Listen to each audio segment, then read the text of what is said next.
Alright, welcome back. In the last part we added the colors to our board.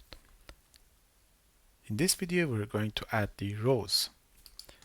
As you can see here, for each of the rows we have like 3 sections, as you can see on the left, and we're going to fill them. So here we will have 3 different divs. One is for the I+1, as we have right now. There will be 2 more. One is for the circles,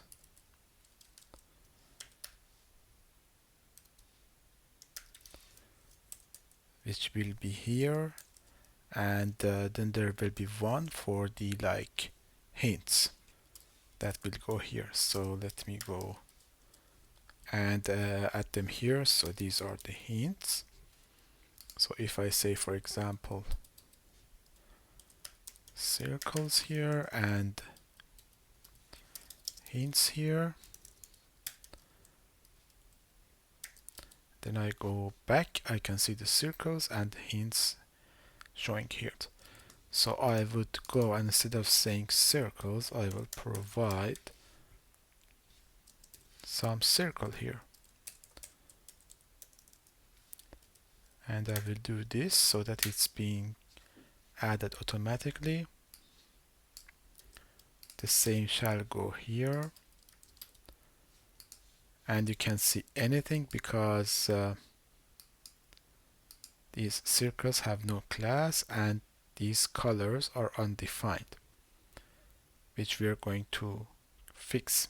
Let me go first to the circle, and here, if there is no color, I will add the class transparent.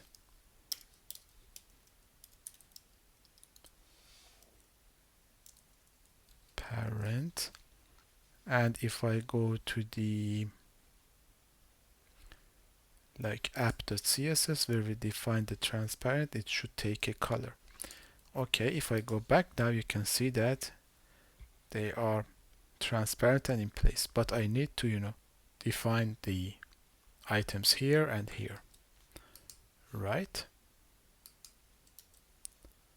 So I would go to the rows.css, and here I can say that the row and the first div should be flex, and justify space around, and width is 100 pixels. And as you can see, they take the space as we desire. Alright, so this is getting formed. And in the next part, we would add the reducer and context API to hold the data for the row and the colors and the secret and everything. Okay, thank you for watching this video. See you in the next one.